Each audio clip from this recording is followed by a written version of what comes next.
Okay, so the purpose of this recording is I just wanted to show you how I go about talking about a checklist meeting. It's not necessarily going into the individual checklist things, but the main thing that I do and the main thing that I feel like we offer is a process.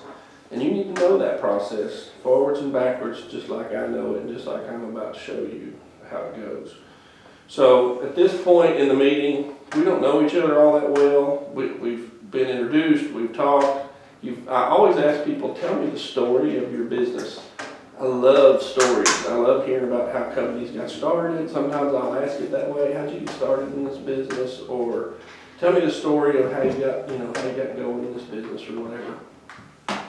So I'm going to know a little bit about your company at this point, but not much. One of the things I'm also going to know is, have you ever sold a business before or bought a business before? Almost always the answer is no. So I say, okay, well, let me just tell you, and I'll start like this. Let me just kind of tell you how our program works. So we have a very specific process that we follow, and our process works, and it works really well, and we follow it to the letter every time. So let me just kind of explain how it works. The first thing we do is a meeting just like what you and I are having. We get acquainted a little bit. I want to know a little bit about your company. I want you to know a little bit about our company, and just get acquainted. At the end of this meeting, I'm going to give you a checklist of information that we're going to need to proceed. I'll give that to you in a little while, but I want to tell you what it's for. I'm going to give you this checklist, and it has things like tax returns and other financial information on it that we're going to need. Once you get me that information, then we're going to do a really in-depth analysis on that information.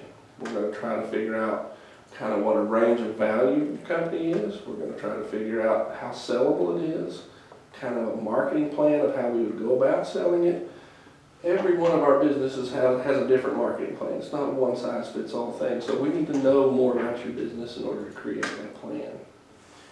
The next thing, after we've done all that analysis, it may take us a few days because we go into do a lot of work to get there.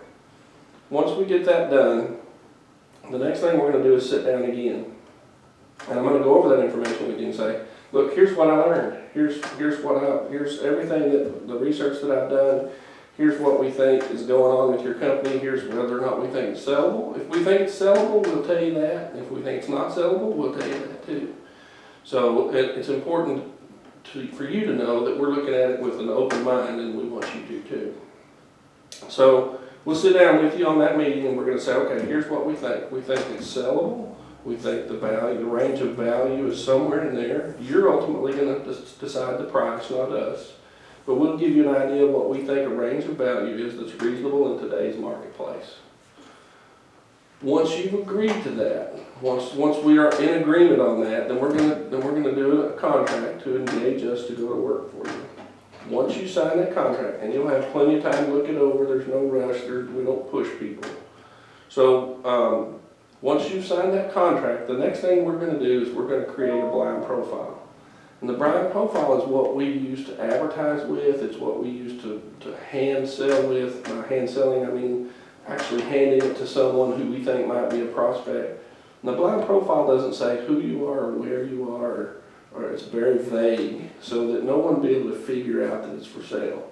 Remember that everything that we do is confidential. So nobody's going to know who you are and where you are until we want them to. Another thing that I like to mention at this point is that unlike real estate agents, we don't split between our loyalties between buyer and seller. We work only for you. And we tell every buyer that we work with, don't tell us your secrets, because if you do, we're going to tell our client. So we work only for you. There's no split loyalties here. So once somebody says, hey, I'm interested, they see the blind profile and they go, hey, this looks like something I'd like to learn more about. The next thing we do is they have to fill out some buyer documents. Part of those documents are a financial statement showing their financial capacity, an agency agreement that tells them what I told you a minute ago, that we work only for you, and so I think I got out of order there a little bit, but the buyer docs give us the information that we need. Oh, and the non-disclosure agreement, that's what I was missing. So the non-disclosure agreement says they won't tell anybody. And there's teeth to the non-disclosure agreement. They're not going to tell anybody without consequence. So once we have that non-disclosure agreement and determine that they have financial capacity, then they'll get access to a CBR that we're going to create for you. CBR stands for Confidential Business Review. We create it about the same time we do the blind profile. It's going to be a 15, 18 to sometimes 30-page document about your business. Talk about the history of your business. It's going to give some real high-level financial information, kind of top line and bottom line. No nitty-gritty financials are exchanged at this point. So it's a brochure is the best way I know how to describe it. It's a brochure on your business. So once we get that non-disclosure agreement, we're going to give them access to this brochure. The brochure is not printed on paper. It's an electronic deal room or data room that we put these folks into, and they can go in there and read it, and they can look at it as long as they want to, but they can't print it, they can't download it, they can't email it. It's a secure room. Protects confidentiality. That's, I know, everybody's concern. From the back side of things, from our point of view, we'll be able to see when they go in there and look at it, how long they've looked at it, how much time they spent looking at it, how many times they open it up. We'll be able to measure, to some degree, their level of interest based on that. And we're going to follow up with every single prospect. But that guy that's in there a bunch, spends a lot of time in there, we're going to follow up with him first. So we're going to work with him and try to help, figure out if he is truly interested.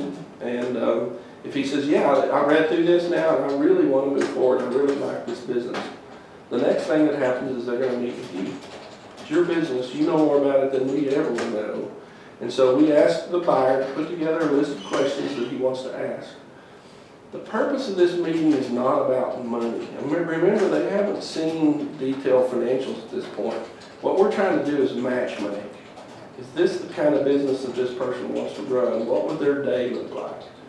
So part of the questions they're going to ask you is, what do you do every day? What's your function in the business? And they're trying to determine if that's something that would fit there.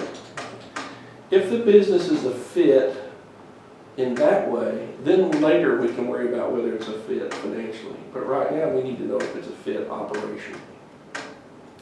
So at the end of that meeting, we excuse you and we stay in with this potential buyer and we go over a contingent letter of intent with them. A contingent letter of intent is basically an offer that has contingencies. So they're gonna put together what they want to pay for it, how long they want to pay, or what period of time it's going to take for them to do the due diligence and so forth to get closed. We try to put all that down in one piece of paper so that you can do it.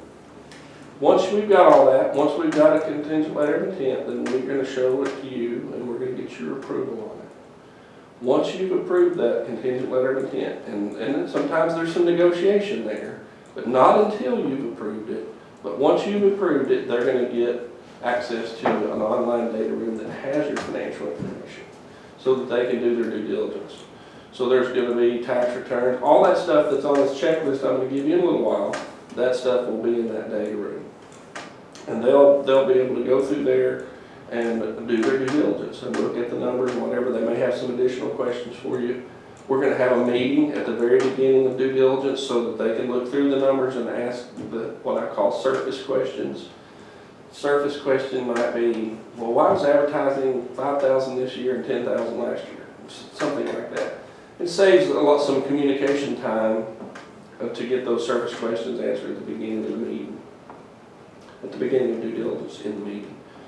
So once that meeting's done, then they're going to have another period of time to go through the numbers, ask questions. They may use some resources to help them, whether that be an accountant or somebody they know or whoever that wants to help them with the numbers.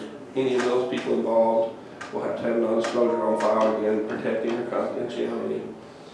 And we'll just start checking off those contingencies, whatever they are. Maybe it's 3 years of tax returns, or maybe it's they want to see bank statement, or whatever it is they want to see. We'll just start checking those things off.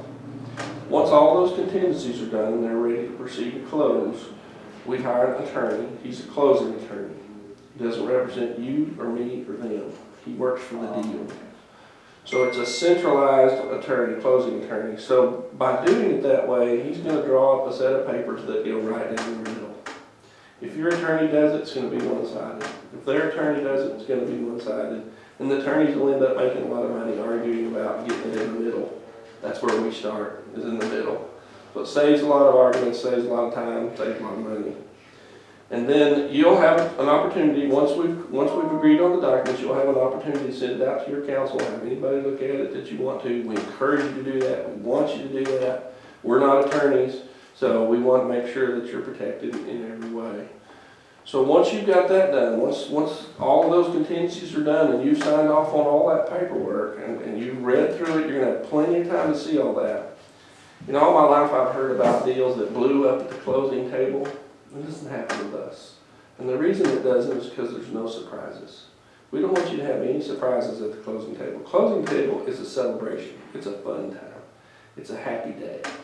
And so, no surprises at closing. So once you got all the documents, we sit down and do the close. And the close, like I said, is fun. And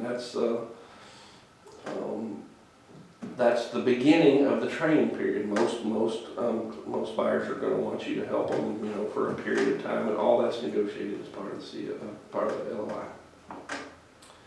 So that's kind of our process in a really tiny nutshell. There's a whole bunch more moving pieces than that, but I want you to kind of know the flow of things, and I want you to see how the process is built.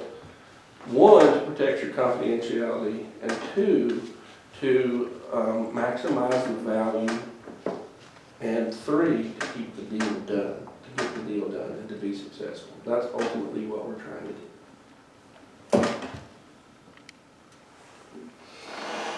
So, on the left. Okay. On the left. Makes sense to you?